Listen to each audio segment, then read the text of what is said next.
Howdy two-stroke lovers, Enduro Bandit coming at you on the tube today. Thanks for tuning into my channel. Today I'm doing a video on different two-stroke oils, what I use and why.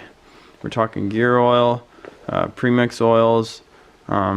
This video isn't based on one or two opinions or experiences. It's based on, lots of research, over 5 years of personal experience, and lots of other opinions from anywhere from people that have been riding a few years to people that have been riding their whole life and racing professional motocross, stuff like that. So hopefully some of this knowledge helps you guys out. You might gain a little knowledge, you might save a few bucks, because the most expensive oils aren't necessarily the best. You got to remember that. Sometimes people are just paying for a brand. I'm also going to be showing a chart that will help you out with different premix oil brand viscosities and flash points, because you may need to rejet your carburetor depending on the brand you're using, because some of them vary quite a bit. Also, as far as the ratio that I'm using on my bike for gas to premix oil, I'm using 32:1. It's what I've always used. It's the go-to. If your bike isn't running good on 32:1, chances are you need to retune your bike or switch gas, or higher quality gas or something like that. But 40:1's that's not bad either, but 32:1, you can't go wrong. Let's talk about Maxima Super M. This is the oil that I started with. I stuck with this oil for a long time. It's probably the best, but who knows? Who really knows? There's so many brands out there. It's a synthetic blend, semi-synthetic, just like the Lucas is semi-synthetic. These are both smokeless oils. This one, the Super M, you're gonna have to get it online or get it at a specialty dirt bike shop or dealer. You can't just get this anywhere, and that's a pain. And not to mention, it costs double what the Lucas costs, and you can pick up the Lucas pretty much anywhere. We're talking $10 a liter Canadian. We're talking about $20 a liter Canadian for the Maxima Super M, which, to be frank, it's not worth that. No premix oil is worth $20 a liter as far as I'm concerned. So I started using this one, experimenting with it on and off several years ago. My brother was running it like pretty much the whole time in his CR250, and he didn't have an issue with that. That bike was just tearing up the trails.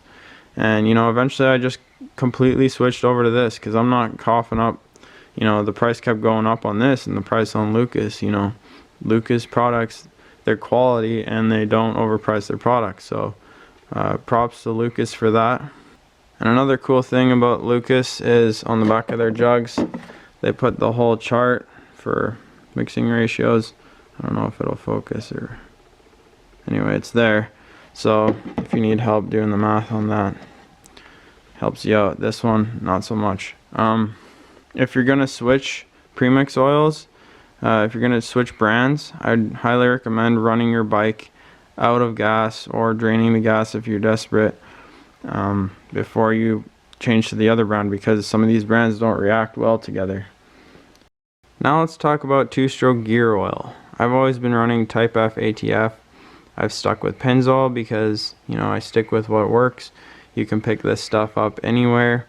Pretty much any shop will have it, other than dirt bike shops, ironically, because they're trying to sell the more expensive, specifically designed synthetic stuff. And I don't blame them for that, but this stuff costs half the price of that, $10 Canadian on average, and you can pick it up anywhere. But the other stuff is between $15 and $30 per liter, which is ridiculous. You gotta get it at a specific dirt bike shop or online. So kind of like the same deal that Maxima Super M has going. But this stuff has some friction modifiers in it that really help your clutch grab better than those synthetic oils. The drawback is that you have to change it more often because it breaks down faster. every 8 to 10 hours I like to change mine. You know, depending on how hard I'm running it, sometimes it doesn't even need to be changed, but I'll just stick to my schedule. It's a good thing to stay in the habit of doing.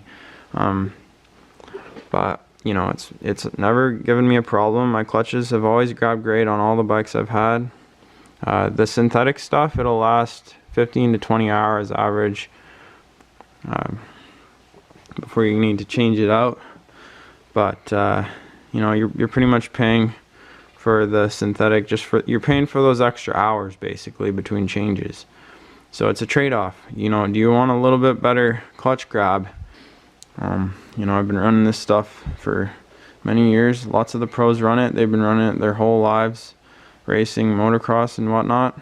And I was recommended it by one of the pros who rebuilt my IT200. And you can do lots of research, you know. Don't be afraid to switch it up if you guys are hooked on one brand and it's been working good for you. You know, I don't blame you for sticking to it, but it may be worth it to switch it up. So I hope you guys enjoyed this video. Thanks for watching, and stay tuned for more videos next year.